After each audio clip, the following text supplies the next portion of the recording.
Well, it's been quite the week for censorship in Ottawa. Liberal censorship is alive and well. Um, this is a topic I talk about a lot, but this one really took the cake this week.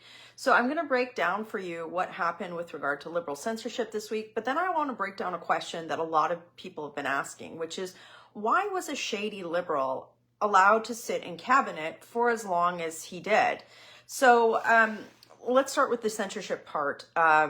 So as you know, this week I was kicked out of the House of Commons by the Speaker of the House of Commons.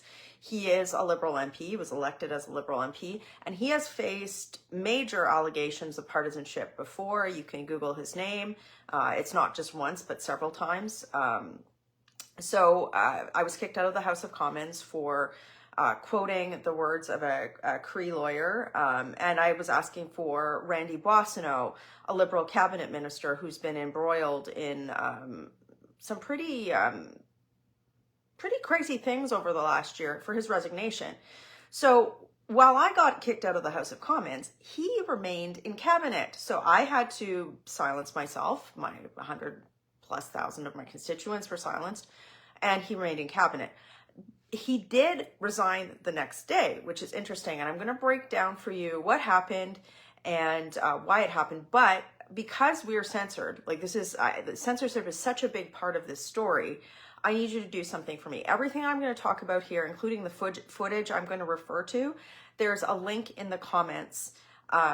We know that social media platforms, they already throttle certain types of content, but Justin Trudeau's censorship agenda, Bill C-18, C-11, and now Bill C-63, it is an agenda that has resulted in things like a news ban on certain social media platforms. So if you click on the link that is in the comments, you know, a lot of times you guys will ask me, what can you do to help?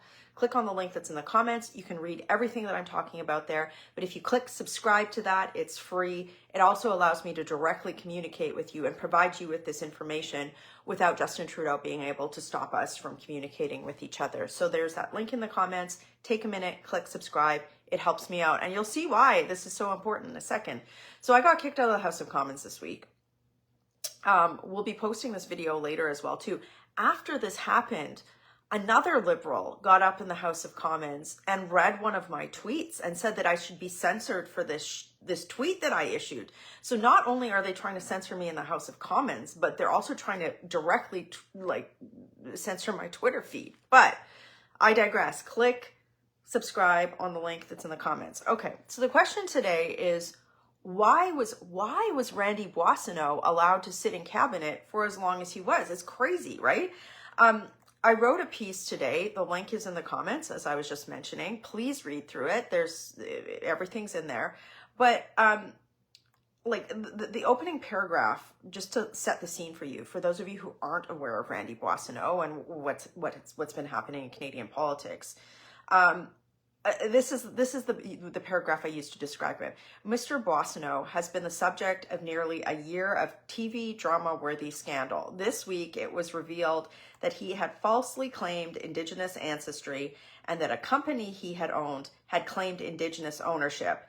That company also received federal government contracts. There's a bunch of other crazy things that have been involved in this story too, like expensive purses, and I think there was like a mysterious warehouse fire, and it's just like it is crazy.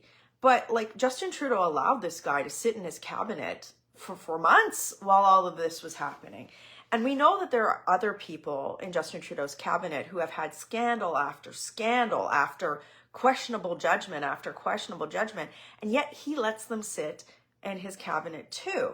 And it's because Justin Trudeau, he's really arrogant, right? He thinks that you guys will just let him get away with this, that he's just going to get reelected, and that these people can continue to have their hands on the public purse strings, on confidential information, have the ability to put forward government legislation in the House and speak for the people of Canada abroad. There's a level of arrogance in that. The other thing is, the reason why he doesn't have to fire or feels like he doesn't have to fire these ministers is because Justin Trudeau values fluff over substance, right? If he can take a photo op of something as opposed to making a hard decision, then he will do that. He will do that every day of the week. So why would you need competent cabinet ministers in that situation? All you need is people who are willing to put personal judgment and ethics aside and just rubber stamp bad decisions at the cabinet table, right? That's why Justin Trudeau doesn't care. That's why he didn't push to fire Randy Boissonnault in spite of, it's almost a year, I think, of like really questionable headlines and issue after issue coming up at parliamentary committee. So again, the link that's in the comments, I want you to click on it and click subscribe, but it contains several things. It contains this article that I wrote that has all of the rationale, all of the links for this, like asking this really good question. Why was Randy Boissonnault allowed to sit in the House of Commons as a cabinet minister for this long? Why was I the one who was kicked out of the House of Commons for speaking the truth, right? This is the sort of rot that we see in the Liberal Party, that it's worse than anything I have ever seen in my entire time in Parliament. I think that, you know, when I talk to Canadians who are older than I, that have been adjacent to the political system in Canada for a long time, they say they've never seen anything like this.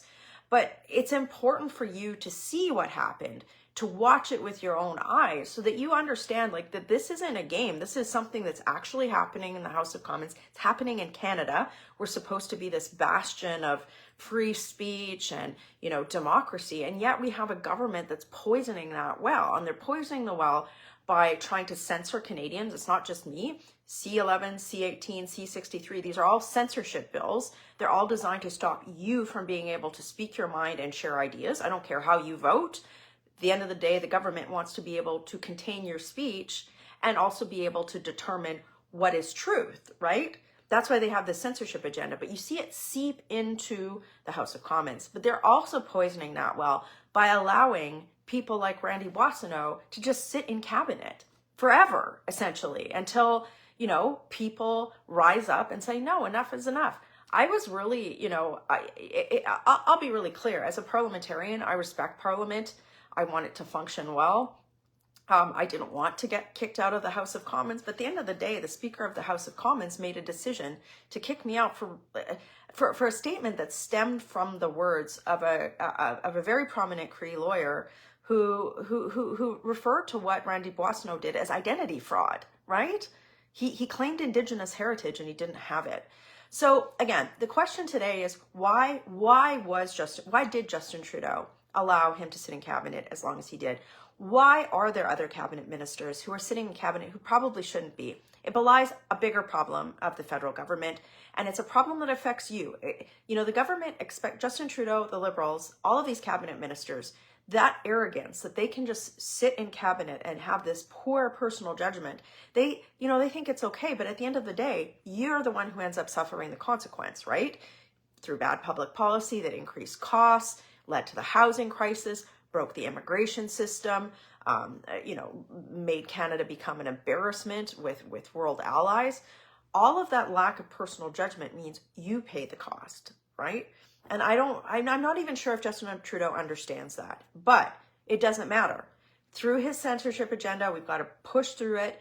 We have got to fight back because I love our country. I know you love our country. And even if you're listening to me and you're like, I don't like that conservative woman, I know you love Canada. And across political stripe, we have to say what Justin Trudeau and his Liberal government is doing to it is wrong. It's wrong. We can disagree on public policy, but we should be agreeing that like we shouldn't be censoring people. We shouldn't have a censorship agenda. So guys, please click on the link that's in the comments. Please read through it. Read through the links on there. Watch some of the video footage. It helps me get this message out. Share this video. And I'm going to be coming to you with a lot more information over the next couple of weeks about what I'm seeing, what Justin Trudeau's about to do to push through Bill C-63. I'm expecting a major push from the government to try and ram through the biggest piece of their censorship agenda, Bill C-63. This is the censorship bill. This would create, it would reenact part of an old piece of legislation that would allow the Canadian Human Rights Commission to come down on anybody for saying things that they may or may not disagree with or may or may not agree with, and that the government should not have that power. So we have to fight back on that, and it's coming, guys. So just click on the link that's in the comments, help me fight back, and just understand, like, when you are talking to people, again, I don't care how you vote, ask them the question, how come that guy was allowed to sit in cabinet for nearly a year, knowing all of these things that happened? So, and I've given you some pretty good information to use in that conversation. So share this video. I try to communicate with you everything that's going on in Ottawa as much as I can through Justin Trudeau's censorship agenda, and I try to fight it for you every day. Working hard for you in Ottawa. Share this video. Have a great day.